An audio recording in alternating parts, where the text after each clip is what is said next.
Pengacara Firdaus Oiwobo menyoroti kejanggalan di balik kasus Ahmad Zoni.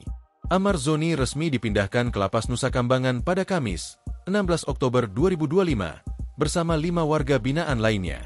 Sebelum dipindahkan, Ahmad Zoni diduga kembali terlibat dalam peredaran narkoba saat masih berada di Rutan Salemba. Melihat hal ini, Firdaus Oiwobo menyebut kasus Ahmad Zoni sudah tidak wajar. Pasalnya, menurut pengacara yang lahir pada 7 Juli 1976 ini, putusan eksekutorial untuk pelaku kejahatan yang terancam hukuman mati. Jadi sebenarnya saya melihat pada kasus Ahmad Zoni ini udah bukan kasus yang normal ya, kata Firdaus, dikutip dari YouTube Intens Investigasi, Rabu, 22 Oktober 2025. Karena pemerintah lagi-lagi mengeksekusi Ahmad Zoni melalui putusan berikutnya ya. Jadi ini sudah melebihi batas kewajaran ya, karena putusan yang lebih dari 2 kali itu sudah bukan residivis lagi, tapi putusan eksekutorial. Jadi putusan eksekutorial ini berlaku untuk pelaku kejahatan yang maksimal hukumannya diancam hukuman mati atau yang divonis 20 tahun, tuturnya. Firdaus menambahkan, pemeran sinetron 7 Manusia Harimau itu dijerat dengan pasal-pasal pengguna narkoba, bukan pengedar. Untuk Ahmad Zoni ini saya lihat ini orang pasalnya lagi-lagi pasal pengguna ya, terang Firdaus. Yang terakhir katanya itu Ahmad Zoni berkumpul dengan kawan-kawannya. Lalu di situ ada selinting ganja yang masuk ke dalam ruangan itu yang dengan entengnya Kalapas bilang itu kelalaian daripada anak buahnya. Sambungnya. Lebih lanjut, Firdaus Oiwobo menyoroti sistem keamanan Rutan Salemba yang kecolongan sehingga bisa terjadi peredaran narkoba. Pengacara Razman Nasution ini bahkan menyindir Presiden Prabowo tentang hukum di Indonesia. Kok bisa lapas ketat itu bisa masuk ganja selinting? Kita sudah nggak usah tutup mata lah di Indonesia ini. Kenapa saya selalu nyindir-nyindir masalah hukum? Ya kan Pak Prabowo selalu saya sindir. Pak, hukumnya ini sudah lecet.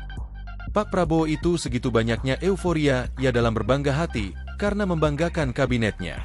Tapi saya belum pernah melihat kabinet Pak Prabowo itu serius untuk menegakkan hukum, tuturnya.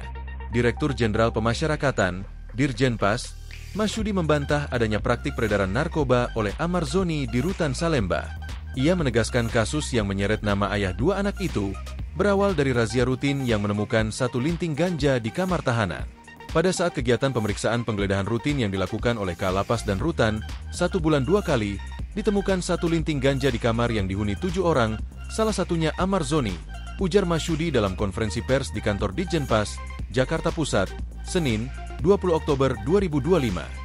Sebagai bentuk penindakan, Ahmad Zoni langsung ditempatkan di sel khusus selama 40 hari. Ditemukanlah itu ganja 1 linting. Dari hasil proses itu dilakukan pemeriksaan. Ahmad Zoni pun sudah dimasukkan dalam sel selama 40 hari, tambah Masyudi. Masyudi menegaskan, temuan tersebut bukan bagian dari aktivitas peredaran narkoba. Itu bukan peredaran, namun hasil razia rutin yang dilakukan oleh petugas-petugas kita. Ini salah satunya yang mesti kita luruskan di sini, tegasnya. Kasus ini telah dilimpahkan ke Polsek Cempaka Putih dan kini berada dalam kewenangan kejaksaan. Meski tidak merinci perjalanan hukum Ahmad Zoni secara detail, Masyudi memastikan bahwa proses penanganan sudah sesuai prosedur. Kasubdit Kerjasama Ditjenpas, Rika Aprianti, turut memperkuat pernyataan Masyudi. Ia menyebut, pelanggaran yang dilakukan Ahmad Zoni merupakan hasil deteksi dini oleh Kepala Rutan Salemba dan jajaran. Pelanggaran yang dilakukan oleh Ahmad Zoni merupakan hasil dari deteksi dini terhadap ancaman peredaran narkoba di dalam lapas, yaitu dengan melakukan sidak mendadak yang memang rutin dilaksanakan, ujar Rika, Jumat, 10 Oktober 2025. Setelah temuan ganja, pihak Rutan langsung berkoordinasi dengan kepolisian. Kepala Rutan Salemba, Wahyu Trah Utomo, menyebut penggeledahan dilakukan pada 3 Januari 2025 dan langsung ditindaklanjuti. Pihak Rutan pada saat kejadian sudah menyerahkan temuan narkotika kepada pihak kepolisian sektor Cempaka Putih untuk ditindaklanjuti secara hukum, kata Wahyu. Namun, dalam proses penyidikan, Kejari Jakarta Pusat mengungkap fakta baru. Ahmad Zoni diduga berperan sebagai penyimpan sabu dan tembakau sintetis yang dipasok dari luar rutan. Ia disebut mendistribusikan barang tersebut ke 5 tahanan lain menggunakan aplikasi pesan Zangi. Download Tribun X sekarang. Menghadirkan lokal menjadi Indonesia.